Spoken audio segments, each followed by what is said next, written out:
but I guess the book hadn't been published then, so that's okay.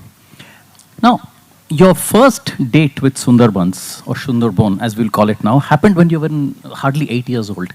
And then you went there and stayed there as a part of nature study camp and all that. Just tell us about your date, or the various dates with Sundarban.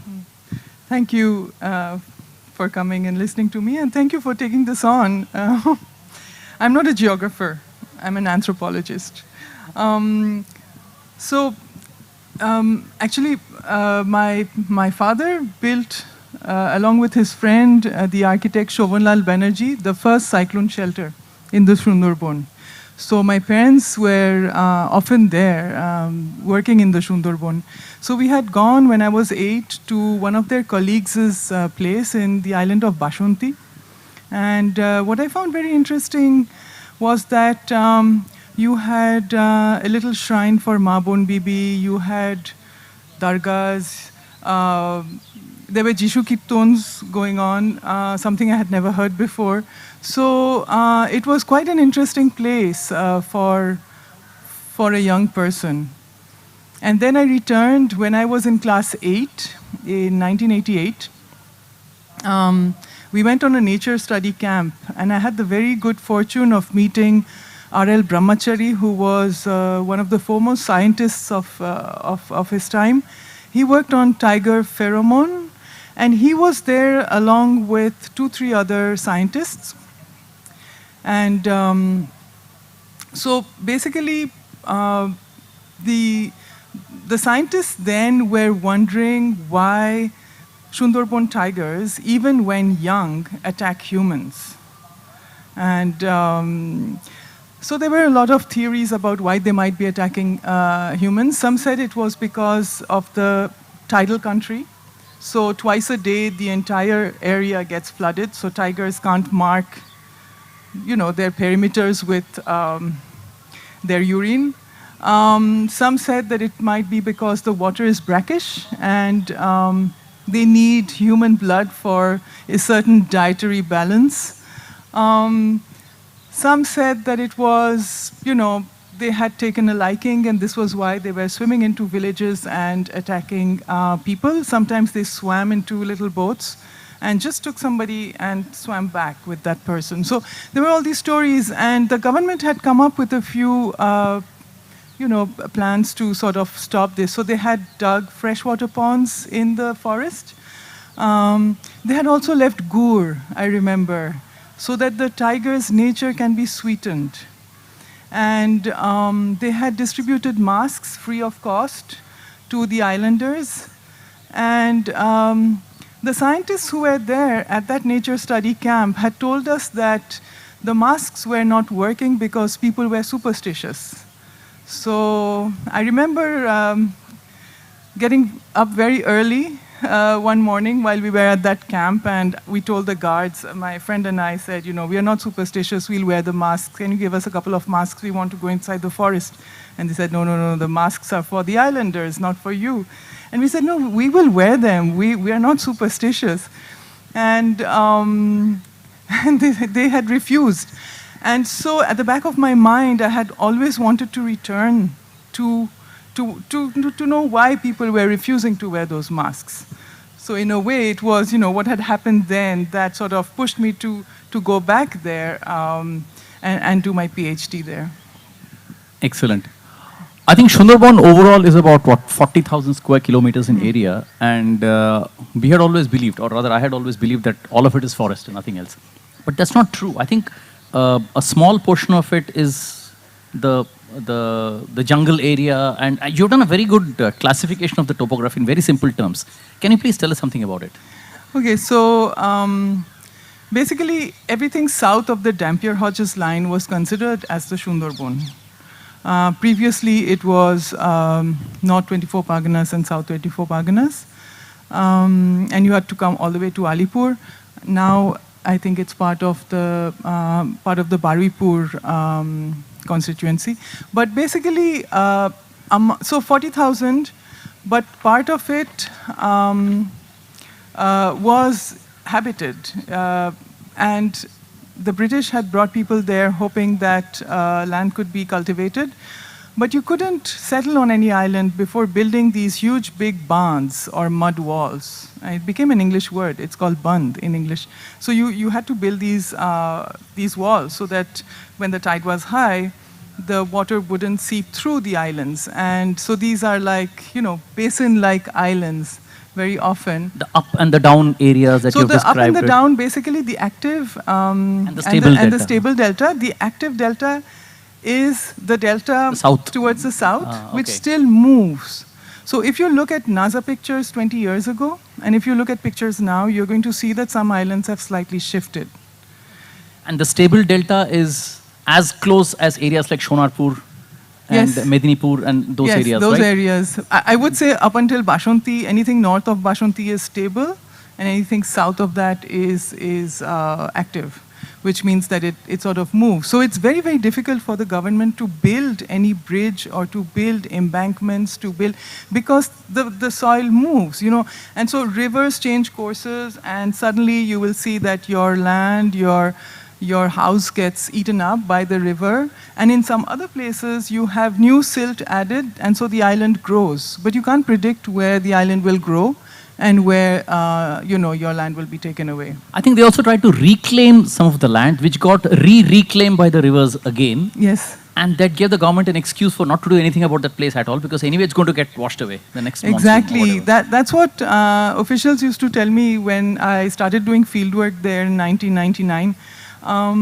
They said, what's the point? Anyway, it's going to get... And people were not talking about climate change then.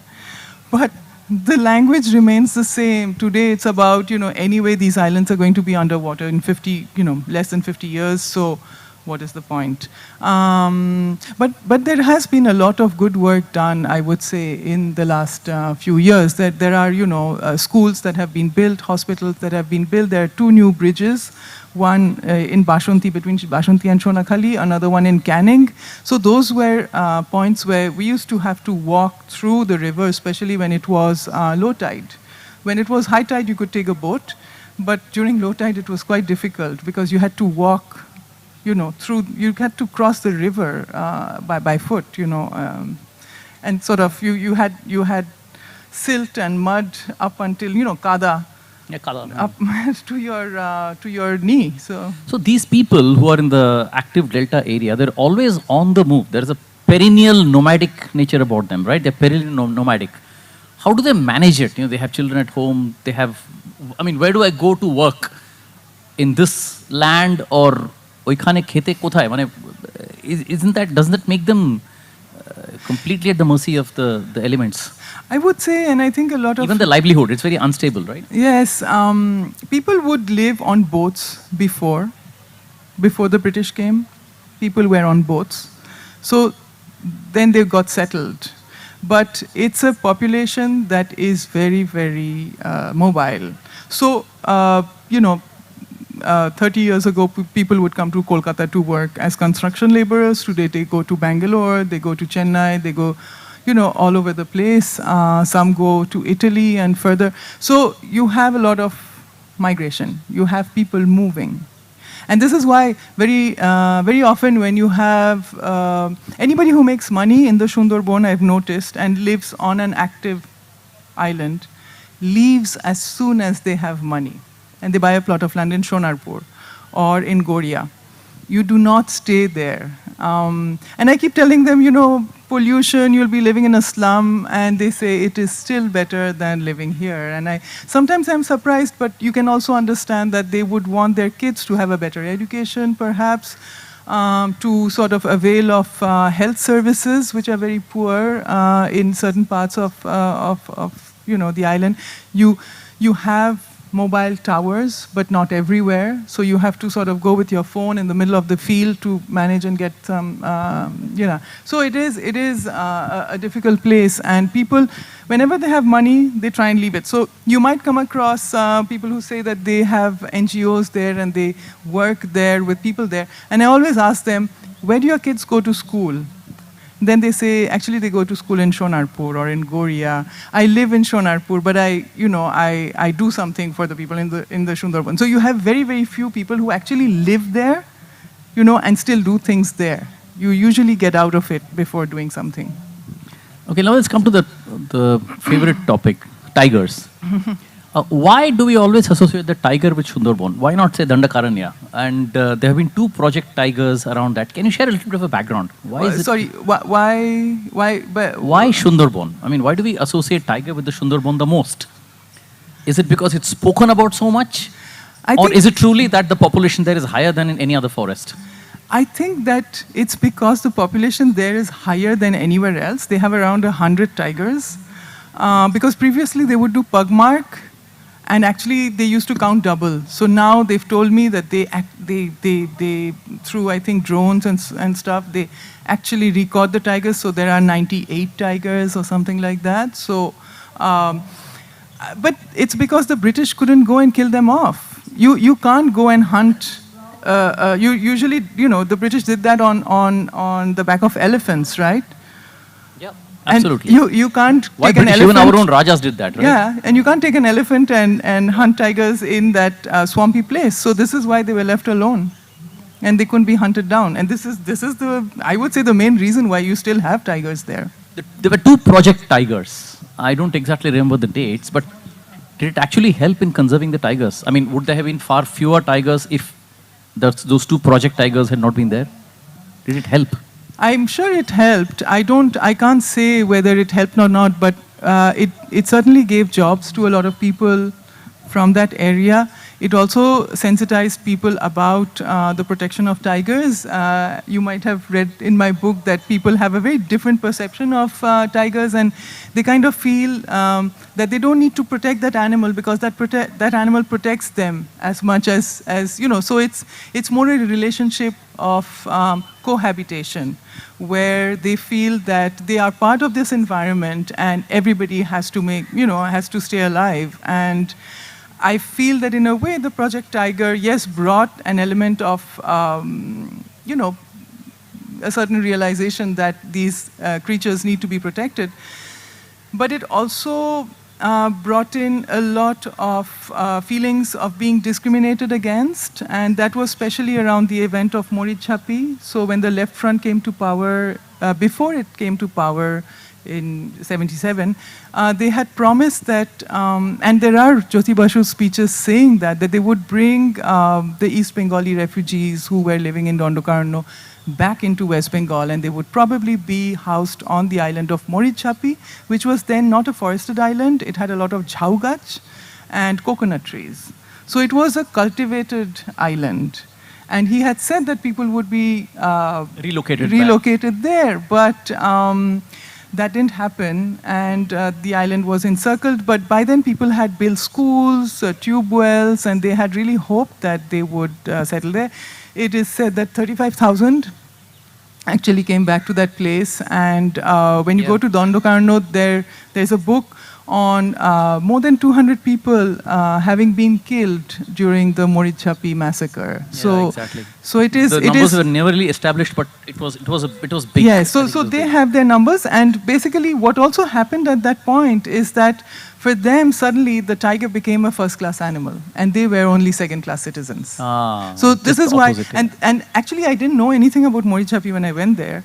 It was just because one evening I was coming back with some young men, and I said, he said, what are you doing? Are you jongole jaচ্ছেন? আমাদের বাঘের উপরে কাজ করছেন? And I said, no, I've come to write about your history.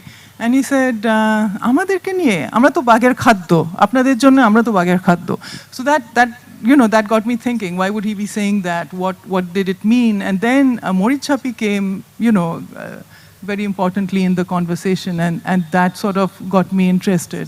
And I think Ross Malik had just published his... I was about to just come to that. Yes, in 99, he had published his piece on Morichapi and on Sundarban, and so... Yeah, there were other authors as well, right, who've written about Sundarban, and also people from Sundarban who've written about themselves. Who are the ones? We haven't heard too much about them. There are many people who have written on the Sundarban, starting from François Bernier, a Frenchman in the 17th century who passed through the forest and who said that people had told him that if the tiger attacked, he would be the first one to be killed because he was the fattest. After that, you had the gazetteers, actually, O'Malley, Hunter, who did quite a lot of work on, so Hunter, for example, he puts humans, he classifies animals and then puts humans in that same classification.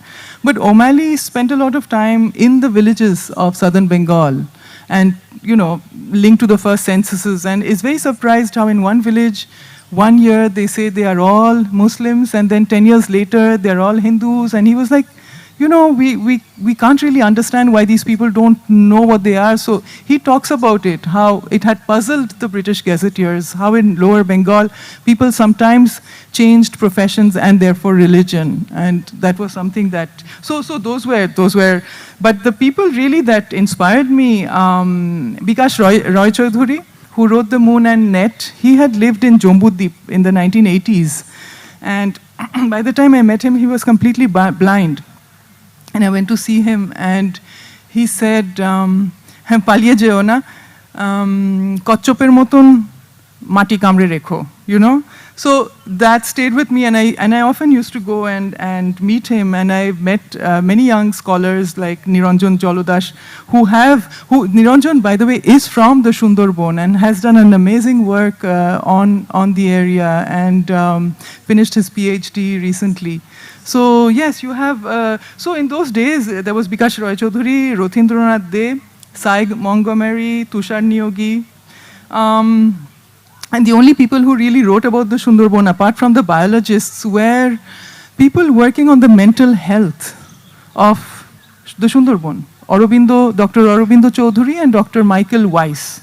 And I had sort of left that saying, okay, that's not my domain, I'm an anthropologist. But at the moment I'm interested in, the mental health issues that they said was particularly particularly fragile. Yeah, the people had a lot of in the Sundarban. And then you had a lot of people like Sufiauddin, who wrote on Bon Bibi, Richard Eaton in general, who writes on Islam in Bengal. You had Frank Korom, Oshim Roy, Sunil Gangopadhyay, who has written. He was one of the first authors actually to, Shotish Mitro and all. But Sunil Gangopadhyay spent days there, wrote about the place. Shakti Chattopadhyay also. So it was quite, there were a few people who had been engaging. So does that make you the second person of French ancestry to write about Sundarban? After Bernier? Yeah. Perhaps. Yeah. Now, about the people themselves, there is also, even in Sundarban, in the stable areas or active areas, there is that socio-economic and class divide, based on religion, based on caste, and based on profession, the Gramil Lok versus the Bhadra Lok, and then the migrant versus the non-migrant and all that. Can you tell us a little bit about the socio-economic? I think you touched upon it, but if you can, you've done that very well in the book, but just to give a teaser to the people out here. So, as all anthropologists, we try to find out about social hierarchies. How do people understand where they situate themselves in relation to other people? And one of the things I noticed was that most people there were SC, and they would talk of themselves as such. But they would say, for example, so I was living with people who were of East Bengal origin, and they would say, Midnapurer lokera, amader meyeder nay kintu meye deয় না. So then I was like interested in, this hypergamy of why is it that they take girls, but they don't want to give their girls. So they're higher than us. And so I got interested in how they see themselves. And for me, I found it interesting that people from Midnapur also had a lot of things to say about East Bengalis and why they considered them somewhat lower. So there were, the big differences were between Midnapuris, East Bengalis, Muslims, and Adivasis. So these were kind of the four big groups. And what about even the spatiality, like Nodir Kuler Lok and Ishkuler Pada Lok and all that? There used to be also the people, the educated ones. Exactly. So this is what I noticed, is that those who lived along the islands were usually those who worked as fisher, and those who lived inside were the landowners. And there was a lot of tension between the two groups, because every time a river broke, the land became flooded with brackish water. And, the fisher people, then try to convert that land into fisheries, into Bagda fisheries. And those who lived inside were very angry about that because it meant that their good soil would get contaminated by brackish water. So you had a lot of, infighting between these two groups. But what also used to happen, and that is, in Jharkhali, when, so this I got from my father and other people who worked with him in that region, was that in the 70s and 80s, there were a lot of fights between migrants. And so sometimes people would make breaches, so that a whole place would get flooded. Oh. So that then Sabotage. they could then convert that land into fisheries, right? It's completely consists of migrants and intuitively so, right? Because who's going to be native to a marshy land?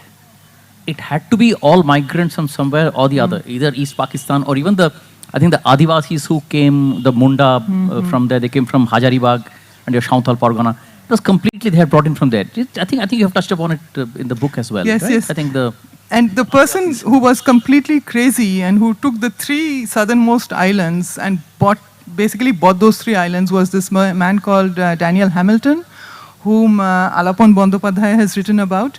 So the book is called Philosopher's Stone. And in there, basically, he talks about this Scottish man who wanted to show the British how to run a rural society. And so he started to issue his own 1 rupee currency note. He did not allow people to buy or sell land. They were not allowed to eat beef, drink alcohol, like Anna Hazare, and had this very, it was a cooperative system where you could only sell amongst yourselves. And people actually say that those 3 islands, which are part of the active delta, but they are also, they say, more peaceful than some of the other islands because of this cooperative spirit. And he basically brought people who were bonded laborers from other islands and more north of that place to come and stay in these places. So yeah, people were brought in there by the British, by the Scottish man, by, all kinds of people. And even though in West Bengal we consider the Sunderbans area, the larger Sunderbans area, which means we also consider those islands that are inhabited. In Bangladesh, for example, when you talk about the Sunderbans, people understand it only as the forest and not as the inhabited places. Because at 40,000 square kilometers spreads across both sides of the Bengali border, right? The West Bengal and the Bangladesh. I think it's spread over both, I guess. Yes. And only 10,000 of it is sort of forested, right? It's like Punjab on the northwest, right? There's a Punjab in India, there's a Punjab in Pakistan. Exactly. It's this big. It's a common heritage. Now, incredibly, though as it may seem, I think the nature of the tigers, the mood of the tigers, which you mentioned, has something to do with the mood of the people as well. And the mood of the people, because of the complete, nomadic thing and the very unpredictability of the environment, unpredictability of livelihood and everything else, they are very irritable and short-tempered by nature. And does that somewhere tell on the mood of the tigers? Is it true? I mean, I can't believe it, but it has to be true. It's very interesting. See, one of the stories people said was that, tigers here are very cantankerous. This is why they attack people. So I was like, okay, why are they cantankerous? They're cantankerous because they've come all the way from China, Japan, Hong Kong, Singapore, and they would try and name any foreign-sounding land, but mainly usually from the East, Taiwan, and they came and they walked and they finally reached the Sunderbans, where nobody kicked them out. Before that, in all these other places, they were being hunted for their fur, their teeth, and all of that. So once they reached this place, they were left alone. And so they said, when we came as refugees, the tigers understood what it meant to be refugees. So they were very kind. So they're cantankerous, but they're also very compassionate and kind-hearted. So this is the story which really got me interested in tigers, because initially I had gone to the Sunderbans to write only about people. And they kept telling me, you can't write about the people. And they kept saying, no, jungle jan. And I said, no, I don't want to go to the jungle. It's dangerous. And they said, how will you write about us? And then the whole conversation, what is so special about your tiger? And so these stories of, so they would have visions of tigers, or sometimes tigers, they could also control. I spent a lot of time with tiger charmers and how they controlled tigers with their charms. But it was a it was very, very, very interesting for me to stop looking at this animal from my background, right? I grew up in Kolkata. I go to the Chiriyakhana to see a tiger. And they were like, this has nothing to do with your Chiriyakhana tiger. These tigers, you can talk to them. They can talk to you. They are cantankerous, yes, like we, but they are also kind-hearted. Amazing. And so it was a very, very, for me, it sort of made me change the way in which I saw animals. And this is why I started using non-humans in my book, because, and I think non-humans is perhaps not the best term. Perhaps I should have said, this interspecies, species, or whatever, but I tried to break the understanding of animal, right? We see it as necessarily inferior by using non-human, where you have less of a feeling that they are, inferior and there to be conserved or protected and all of that, right? Because it comes from the same point. Two right? things. So there were migrant tigers, there were migrant humans. And is that what led to the chemistry between, there's something common that they identified with each other? Totally. That's what they said was the chemistry. So this woman, my neighbor, she would wake up every morning, usually really annoyed, and she would curse and, wish that there was a fire on the neighbor's house, that his son might die, and she would just go on and on. And I liked her. She was otherwise a nice lady. And otherwise, at some other days, I would see her son going and taking some shrimps to that family. And I would be like, you just fought with them yesterday. And she would be like, oh, but I like I fight with Shoshodhar, but I like his mother, I like his wife. Why will I not give them shrimps? But she told me, you stay here, you'll start fighting like us, because the water here is brackish and it makes us like this. Look at our tigers. That's why they are so cantankerous, We all become like this. And after the Mori Jhapi massacre incident, even the tigers became more cantankerous? Just the way the humans did. So basically... Is it true? For me, I don't try to find out what truth is, right? Because your truth may not be mine. So for me, it was just trying to uncover, the stories that people living in the Sunderbans were telling me about animals, about environment, about themselves. And because they felt that they had been relegated to the position of second-class citizens, they felt that the tiger had become arrogant. And because of this arrogance, they had started killing people with greater impunity, because they thought they were the state's first-class animals. So something had shifted. In these cantankerous but compassionate animals, there were these new species, but there was also talk about the government having introduced new species of tigers that didn't listen to tiger charmers anymore, or baules. So there were many stories about that. But yeah, there was some big shift at that point. Yeah, I mean, there were two classifications of tiger, cosmopolitan and the local, and the cosmopolitan is the one that the international government and the NGO, they sort of glamorized them. And this glamour led to that impudence, saying that I can do whatever I want or something. Because it got to the head. And somewhere even the people started seeing themselves as saying that, khaddo, what you said, amra to bagir khaddo. So somewhere the presence of humans, I think it started becoming an inhibitor to the tigers or something. So I think they preferred tigers over the humans or something. Very interesting. Yeah, and this is where also, there was this big divide between people from Kolkata and themselves, and they would often raise that, What is this cosmopolitan tiger? I mean, is it the way they were branded in an effort to save the tiger community, to save the tiger population? I called it the cosmopolitan tiger because that's what you can get on the net, right? You can pay some money and have adopt a tiger, right? And keep it. It's a tiger that anybody in the world, wherever they might be living, can sort of, so it's a very cosmopolitan, because it doesn't have a flavor, a local flavor. It's a tiger that us urbanites have understood as being a tiger that needs to be protected because it's an endangered species. It's a tiger bereft of local stories, of folklore. So this is why I call it the cosmopolitan tiger. No pun intended, there are those urban legends that every tiger kills, whether it's hungry or not, whether the lion doesn't do that. It kills only when it's hungry. In your research, did you find anything to the contrary or anything that supported this urban legend? I've never heard islanders say that tigers kill if they are not hungry. Okay. Usually it's linked to food. It's linked to food. Yeah. Okay. Okay, you've spoken about tigers, you've spoken about humans. Let's talk about some divine forces. Okay, there is a divine force that people believe in, and it's got nothing to do with the religion they belong to. It's just something, right? Just tell us something about it. So, Ma Bon Bibi, and it's a very interesting story, which is not very old, which was written by Mohammed Khater in the 1880s. And the belief is that she is sent by Allah to save people from a crazy Brahmin sage that takes on the form of a tiger to kill humans. And basically, Allah sends Bon Bibi to sort of bring in a truce between tigers and humans. And it's a very beautiful story, which Amitabh Ghosh has recently Okay.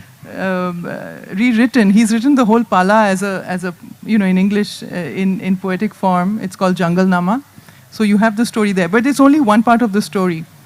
It's the Dukhe Dhona Pala, and the whole initial story of how Bon Bibi goes into the forest, that needs to be written still. And this guy Dokhin Rai, who's got to be, So corrected. apart from Sufiauddin, there's Shrutopa Chatterjee Sarkar, who wrote on folk deities in the Sunderbans, Tushar Niyogi, they've been writing. And there are those scriptures by the Bon Bibi. What's the name? I forget it.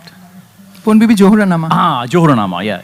What's that? That's some like the Bhagavad Gita, or something similar to that, or It's some like, teachings, It's some like gospels. the Chondi part. It's basically, no, it's not the teachings. It's a story of Ma Bon Bibi and how she comes to the land of the 18 tides, which is another name for the Sundarban, and how she's sent by Allah to go there. So that's the story in the Bon Bibi Johranama. Yeah. It really is a heritage for all of us. After what's happening in Joshimath, how do we conserve Sundarban? How can we save it? It belongs to us. It belongs to future generations, and It does, and I hope it will survive. yeah. But even Kolkata, to what extent will Kolkata not be underwater 30 years from now, 50 years from now? Let there be winter first. No? Pani I know. jol It's to not pade even dekh cold, right? Yeah. So, but what I am hopeful about is people from the Sundarban are very, very resilient. They're always trying to find new ways. A lot of them are writers, authors, poets. You have Binod Bera. I mentioned Niranjan Jolodash, Nojibul Islam, Bishojit Mitro, Kanai Sarkar, Kanai Paramanno, Wazid Ali, who is a big poet there. So you have people from that region who keep writing, who keep hoping. You have Jyotirindra Narayan Lahiri, who has done some tremendous work in the Sundarban. You have all these people who really are engaging with that space and who believe in that space and who hope. And I want to have the same faith and the same hope and say that, there will be something that will come up and hopefully we will all survive, and, the Sundarban people are going to be very imaginative and creative and find ways. At least they have boats. We don't have boats in Kolkata. So, anyway.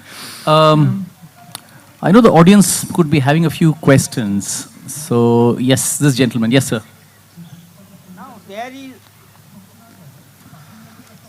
is a proposal from West Bengal government to carve out a different district for Sundarban, and the government states that we will put barns all along the river and turned into a very, very very fertile soil, and what we call in Bengali, we will amra ekhane sona pholabo.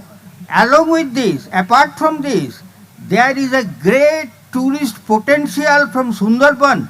It is now going on, and people are traveling to Sundarban to see the rare birds.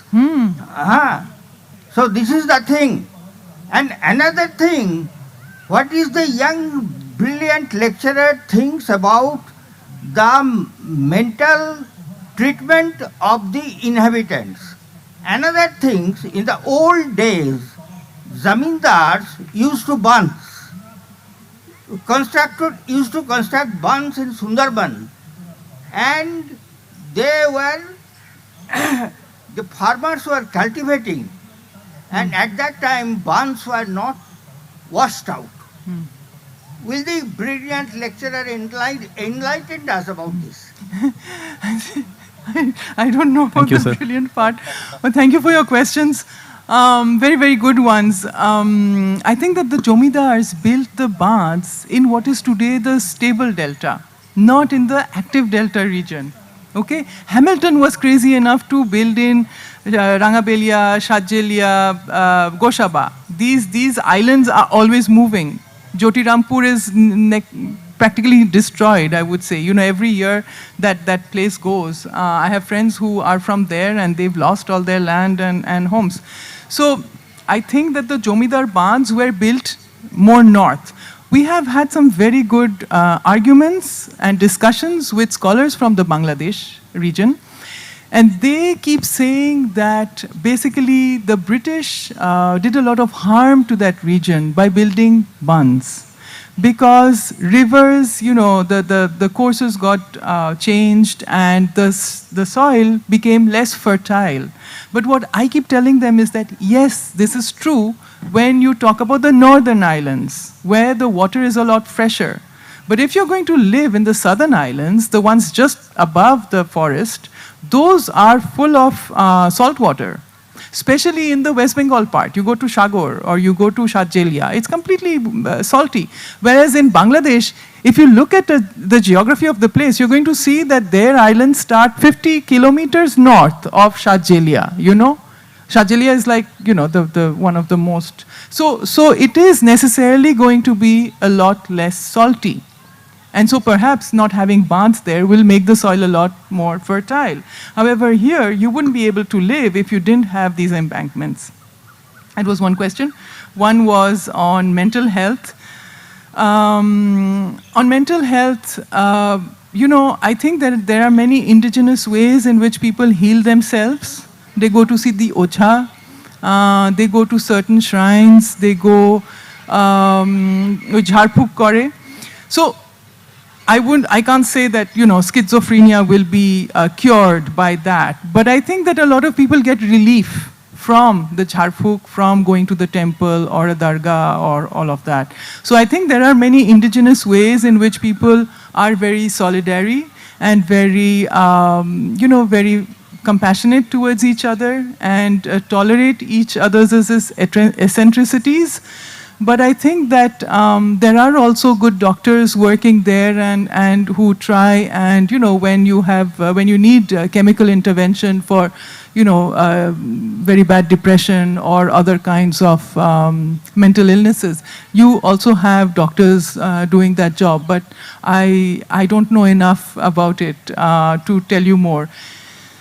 One of the questions was also on এই দুটোই ছিল হ্যাঁ ঠিক আছে সরকার কি করছেন actually about making it show মানে very very yes and আমরা এখানে সোনা ফলাবো সোনা so you know good luck দেখা যাক মানে সোনা কিভাবে ফলানো যায় এই সব দক্ষিণের দ্বীপে উত্তরের দ্বীপে ঠিক আছে আর উত্তরের দ্বীপ anyway they've all you know if you take your car and go towards Bashanti you're going to see that it's been converted into fisheries on both sides. So সোনা ফলানো হবে মানে ধান চাষ করে না বাগদার ভেরি বসি আমি সেটা জানি না but at least something is being done you know so now what is the sir we'll just come to you এই ভদ্রলোক আরেকটা প্রশ্ন করবেন we'll come to you sir there is a tourism we think they will destroy the place it happened with many places in the world what is your comment so on the one hand, tourism has enabled a lot of local people to find jobs as, you know, jobs in the hotels. What I deplore is that a lot of these hotels are owned by people from Kolkata. So the money doesn't stay there. The money goes to Kolkata.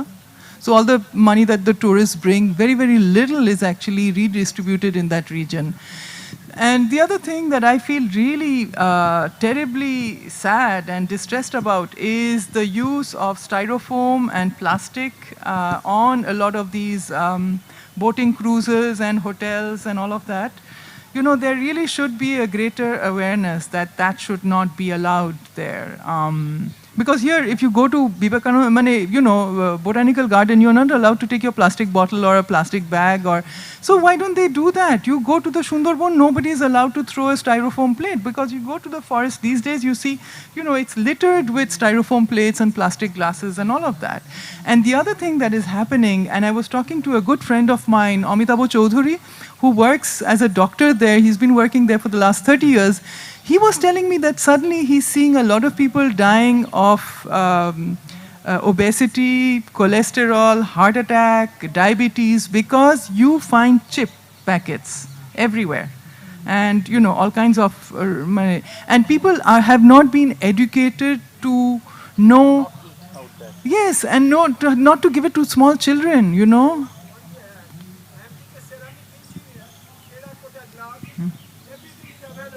Why not government says that use terracotta glass, then করতে হবে না, we have to do that. সেটাই তো বলছেন, হ্যাঁ, right. I think that this is the most a important very thing. good Having, idea. forcing, like, have kolapata and bhar, how difficult can that be? It কি জানেন তো, really could be option done. দিলে আমরা কেউ করবো না। নিয়ম যতক্ষণ না আনতে পারছি এটা হবে না। It has to be a rule, it has to be a law saying that it's not allowed out here. Plastic বোতল দেওয়া এই তো হচ্ছে। দেওয়া হচ্ছে, plastic বোতল। And কেন? It's okay. এটা আমরা করতেই পারতাম একটা ভালো করে। Yeah, I know, and you're drinking water from this bottle gets you cancer. So Okay. it's not just about the plastic; it's also to preserve our health, right? Yeah, we'll go. Okay, one sec. There's a lady at the back. Maybe we'll give her a chance. And then I'll come to you. Thank you so much. So I think initially you spoke about some of the various communities that stay in Sunderbans. And my question to you is, in all these years of your study over there, have you seen like a growing polarization that's currently going throughout like the whole of the country? And I just wanted to know if that's something you've seen in Sunderbans as well. Unfortunately, yes, I've seen this polarization over the last 23 years. So you have a lot less Bon Bibi shrines, you have a lot more Horinam, and you have these 3-day. And for the last 2 years, every time I have been wanting to run away from that place because of the microphone with some kirtan from Mayapur going on for 3 days and nights non-stop, and it becomes a little difficult. So this is also, this kind of pollution also should be talked about, and to not have this constant. Scare the animals and make them more aggressive. Yeah, the animals are thankfully a little further away, but even in the villages, you have a lot of that. Whereas 20 years back, I remember I used to give classes in the local school, and one of my students took me to his friend's house in not far from Ghutiari Sharif, and he told me, we're going to Kamal's house and this and that, and or Tomol's house. And anyway, so we go there, and I find that the kids have a Hindu name and a Muslim name. And I asked questions, and he said, yeah, my wife is Hindu. I had gone to sing in their village, and I'm Muslim. I had gone to sing in that village, and her father came and told me, my daughter will not get married to a cultivator. She only wants to get married to a singer because she sings very well. Will you marry her? The fact that they were of 2 different religions hadn't occurred, And so this marriage must have taken 40 years back. And to find little examples of this in the Sunderbans, but today it would be a very it's a very different atmosphere and a very, very different, especially along the border where you have a lot of Hindu migrants from Bangladesh. Then some of them, once in Parghumte, when I went to do some interviews on the Muslim families, very, very few Muslims were there, but when it had been a majority Muslim place in that place, and I was taking interviews, and they came, and they said, ekhane ki jigesh korchen? And I said, no, this masjid has been, broken down. I just wanted to know more questions. And they said, na, kichu janar nei, apni chole jan. And I said, I thought, I said, apnara to oi desher, oi diker, tai na? Bollo, হ্যাঁ, কিন্তু আমরা হিন্দুস্তানে, আপনি কি করবেন? It was just like, so even though they had grown up in Bangladesh and it had been just 5 years that they had come, they were like, this is our place. And so unfortunately you have a lot of that happening all over rural Bengal on both sides of the border, and it's very, very sad. Okay, we'll take a question from this gentleman. I think he had put his hand up in the second row. এইদিকেও Watch, বাঁদিকে। এখানে- We haven't taken from the left. We haven't taken from the left. ওখানে, হ্যাঁ, একটু make a question very crisp. Okay, হ্যাঁ, okay. okay. Ask- Question, not a comment. Okay, thank you for this session. Actually, sometimes it is related with the comment also. But I don't want to comment. We know that actually each segment of the Sunderbans area varies to local area to local area. So when we are trying to forming any administrative particular zone, can you comment on this? Is there any central jacket by which we can solve all the problems? Because there are even variations one island to another island. Exactly. I thank you for raising that, Niranjan. Each island is different, the soil is different, the river moves in a different way, and who better than you knows this, right? Because you are from there, so you will be the expert answering this question. Yeah, go ahead. আমার নাম দীপরাজ ঘোষ। আমার দুটো প্রশ্ন আছে। একটা বিষয় সেটা হচ্ছে, যেমন ধরুন আগে আমরা দেখতাম সেটা হচ্ছে সুন্দরবনের যে ট্যুরিজমটা অতটা বেশি মানে যাওয়ার মতো অত বেশি ছিল না আর কি। তো লাস্ট 5 to 10 ইয়ার্সে দেখা যাচ্ছে প্রচুর সরকারি ছাড়াও বেসরকারি প্রচুর ভেসেলস যাচ্ছে সেখানে। তো তাদের কি যে ফিউল কম্বাশনে জলের যে চেঞ্জটা যেটা হচ্ছে বা কিছু, এটা কি ইকোসিস্টেমের জন্য খুব ভালো একটা মেসেজ? নাম্বার 1, এটাকে আমরা কিভাবে কি মেজার্স নিতে পারি? কারণ আমার মনে হচ্ছে যা আমি মোটামুটি সংখ্যা যেরকম একটা ড্রোন ভিউ থেকে দেখা যাচ্ছে প্রচুর সেখানে ভেসেলসগুলো যাচ্ছে আর কি। আর সেকেন্ড থিং সেটা হচ্ছে, আপনি যেহেতু কাজ করেছেন তো এরকম মানুষজনকে খুব একটা চট করে পাওয়া যায় না জিজ্ঞাসা করার মতো। ওই জন্য জিজ্ঞাসা করছি যে what are the behavioural differences between the tigers of Sundarban and the other areas? Basic difference যদি কিছু থাকে, মানে why are they called royal, রাজকীয় কি আছে তাদের মধ্যে? Thank you. Thank you. That is completely biology related. Why they are called Royal Bengal tiger. And I think it was because they were bigger, or I don't want to, I don't remember exactly why they were royal, but I really don't know. This is why, for me, what the tiger is, my knowledge about what the tiger is depends on what people in the islands told me about it.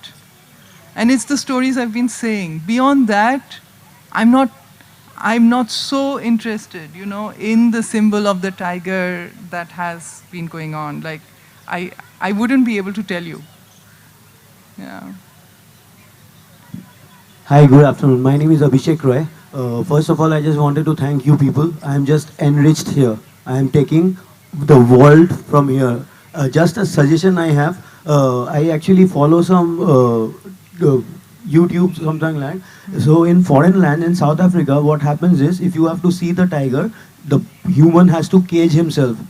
Human have to cage himself and see what COVID has taught us. Saying 3 months at home, madam. Think, tigers, they are free. They will run, they will hunt. It's what my idea. I hope many dignitaries are here. সবাই আছেন। আর আমি গান না খুব ভালো লাগে আমার। বাঘ বললেই না প্রথম গান কি মনে পড়েন জানেন? পায়ে পড়ি বাঘ মামা, ওড়ো নাকো রাগ মামা, তুমি যে ঘরে কেতা জানতো, মানিক বাবু। ধন্যবাদ। দারুণ, ভালো লাগলো, থ্যাংক ইউ। আচ্ছা, can you go to this side? এখানে অনেকক্ষণ বলছেন, করছেন, হাত দেখাচ্ছেন। Hello ma'am, I am Anurag and I am from Nagpur, Maharashtra. In this session you mentioned at one point that the Sundarban tigers are kind-hearted.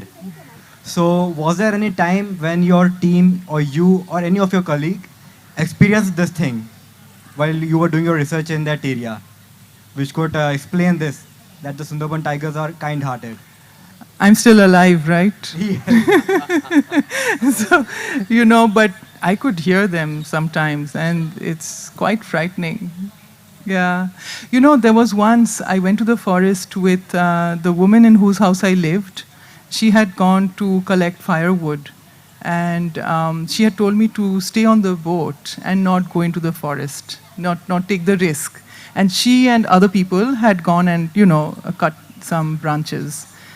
And I got a little bored and I got off the boat and I took some pictures, and she saw me in the water when she came back, and she was like, get on the boat, get on the boat.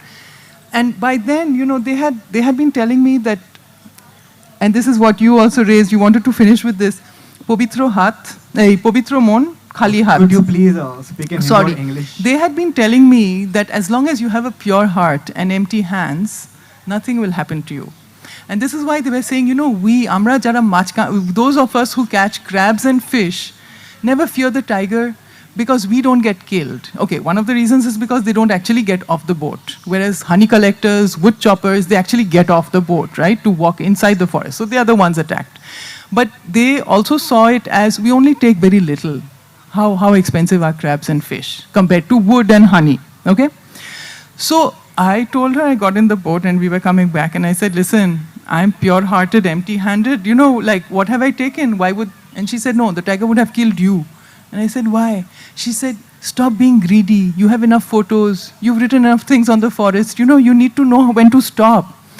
And that stayed with me for a very, very long time. And I returned last year to find that a friend of mine called Arjun Mondol, I really used to like him. You know, he was my age. He had been working in an NGO, making money, and his daughter's wedding was coming, so he had gone to the forest and had got killed by a tiger. And so I happened to go to the village 2 months after his death, and everybody told me, why did Arjun have to go to the forest? He had an NGO job. So basically, khali hat chilo na. He was not empty-handed. He had a means of making money. So he was greedy. This is why he got killed. And invariably, when somebody got killed, they kept saying that. So I kind of feel, you know, blessed that I wasn't killed and that I'm still alive. But it's very, very interesting the way in which they talk about these animals, right? And the way they relativize the deaths that are, you know, that happen. So, do we have time for one more question? Thank you, Or are we a bit out of time? Okay, we'll take that question from this gentleman. Here, yeah. Yeah, thank you so much, ma'am, for enlightening us with this knowledge. My question is that whenever we talk about a particular place, let's say we are talking about Sundarban, there are two perspectives of talking it. One is from outside, what we see as Sundarban, and one is actually the inhabitant of the Sundarban forest that we are talking about. So as you mentioned that a lot of any people that's actually earning money inside Sundarban are willing to come out of that location and like not willing to stay in that particular location. And from outside perspective, we heard a lot of things from you that why we should preserve Sundarban actually. So I want to know from you, since you have spent so much time inside there with those people, actually inhabitants. So what's their perspective on saving their land apart from, you know, earning and what related to cultural values and all those things? As I was telling you, anybody who's a school teacher, anybody who owns a boat, anybody who has a nice Or gate, a government job. okay, they invest in a plot of land in Mollikpur, Sonarpur, Goria, you know, and they want their kids to go and settle there. So they are very clear about that. Those who can't do that, they go to Bangalore, okay, or Coimbatore or Andaman. Really, they're all over the place working. Ask people, you know, very often if you ask somebody working in a restaurant, you just ask where they are from. They won't tell you Sundarban, they will tell you a village name, but you just ask which district, you know, South 24 Parganas, and it will be from that region, okay, because it's one of the poorest regions and there is very little ways of making money. So that is the thing. They want the place to remain, yes, but you know, they know that nothing has been done, right? There are no big hospitals, there are a couple of universities, but, you know, they know that Calcutta is still better, an option. I feel very bad about that we haven't been able to cater for, you know, but, yeah. I think for the COP28 meeting coming up in UAE later this year, COP, we all heard about that, right? About the environment awareness and all that. The COP meeting, the next edition is coming up in UAE in COP28 in end of this year.